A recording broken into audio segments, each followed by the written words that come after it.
and welcome. This is Kevin, also known as AWOL, and I have an interesting pattern here that I plan on trying to make it into a double again.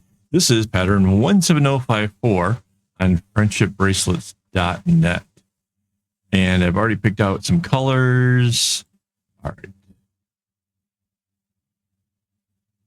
Wait, why is it? Oh, that's weird. It's going kind of backwards than how I would think. But all right, that's fine. I can deal with it. So this is our red color. Yeah, we're going to leave this one thing in the middle. It'll look like this, but it can work on just one side of it. My thought was, if we do these shapes down the middle, as opposed to, because you know the normal way is they're just right next to each other anyways, right? But I'm thinking, if we do it this way, where this is what's down the center, right? This is up 3, yeah.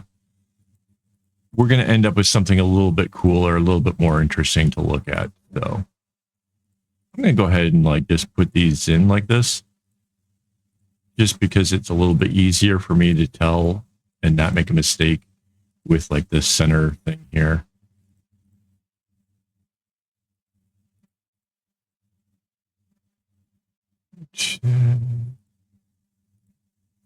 And oh, so we get one more dot up there. So like that's it. Now doubling it means that there would be something going off onto the side over here, right?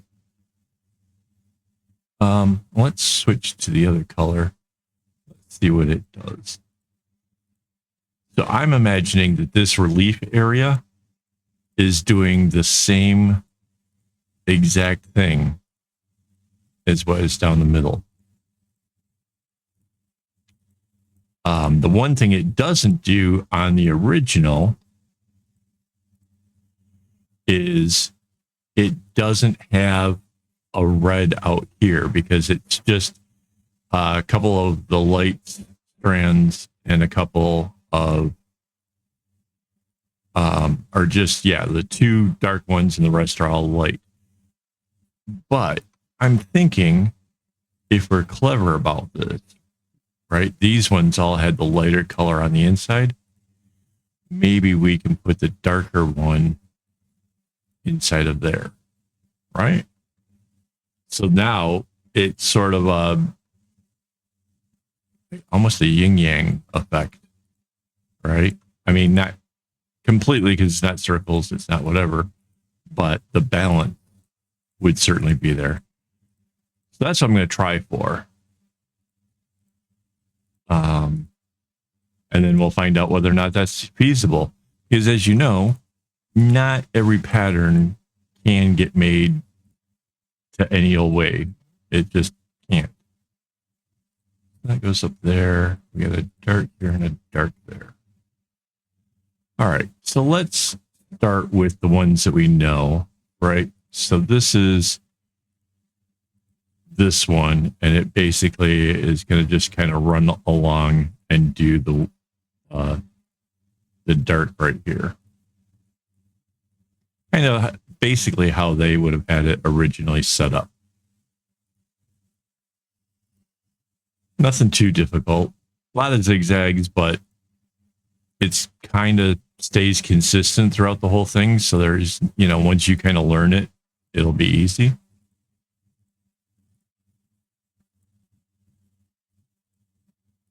Yeah. And I can see like this being a single strand is going to make it so that way this string gets used an awful lot. So the bonus will be if the middle one here can help relieve that. So if we go with the idea that this one is doing the same thing, it's over on the other side. Filling it in should be easy. Ooh. Well, technically, that could come in and back out.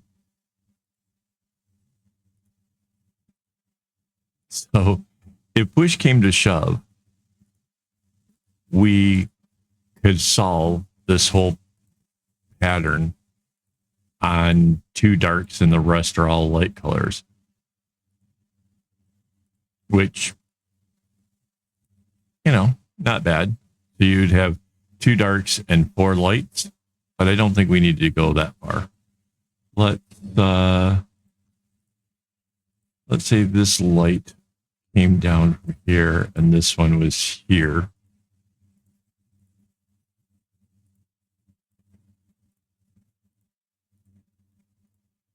All right, so this will take care of all the ones down the middle. We still have to get one more. Oh, and if we were going to make it this singly thing, right, this one would have had to come up here instead.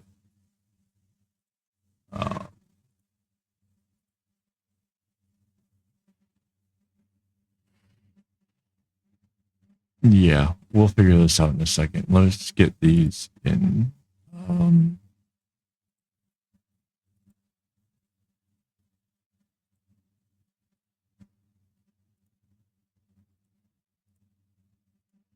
I kind of want to make sure that whatever I choose is going to be the easiest way to do it, right? Like it'd be nice if this strand here was red, but it's needed over here as a pink. So that's not looking really good for the, you know, the possibility.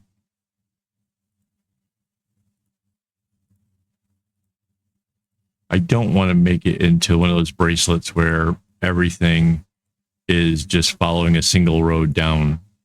I see that in a number of bracelets, and it just doesn't make it very fun if every dark and every light is just zigzagging back and forth to be able to be anywhere it's needed at any given point. Those are definitely not my favorite kind of bracelet. So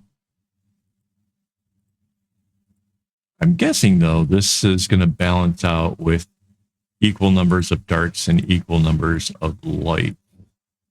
So it's a little bit like that, but we can at least make some of the building it a little bit easier. So it looks like for this one has to be our light because we want this light in the center over here.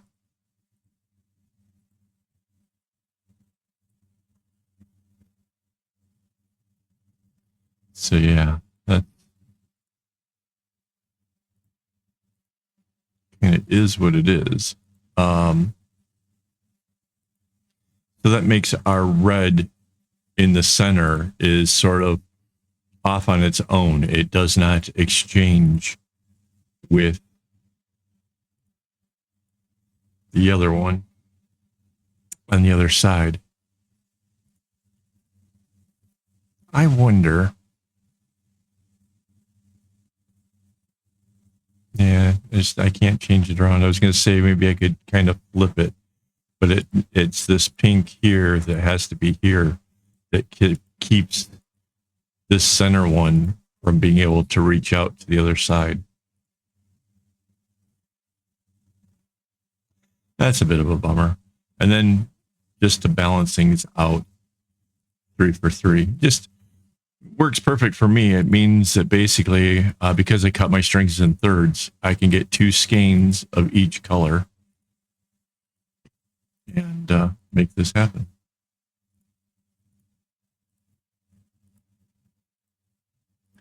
So the ones on the outside are definitely going to get used a lot less than the ones in the center. So just kind of take that into an account when you're cutting your strings. If you're cutting for the shortest possible, that could be a problem. So, all right, now I'm going to take my select tool with a little help from my guidelines, grab this area here, copy and paste it, the flip tool, use my guideline, move it to the other side. Now I can anchor the layer by grabbing the same select tool and then selecting the whole top half. Copy and paste. And flip. And for some odd reason, my home device thought it was going to be helpful. It was going to help me with grab instructions. There it is.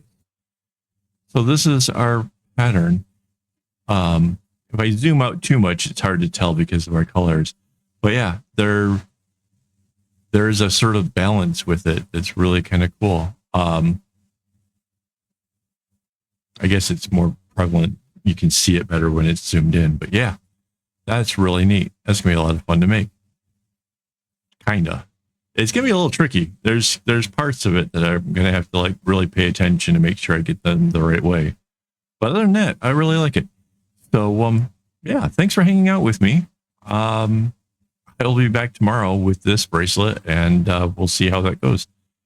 Thank you to my Patreon supporters as well as my YouTube members for making this possible. Really, their help makes all this stuff a thing. If you want to contribute and help out either of those two things, there's a fine way of doing it. Or you can just go over to my shop and buy something. That too would go a long ways to helping the creative stuff over here. So thank you guys very much for all that. And as always, don't get your strings in a bunch.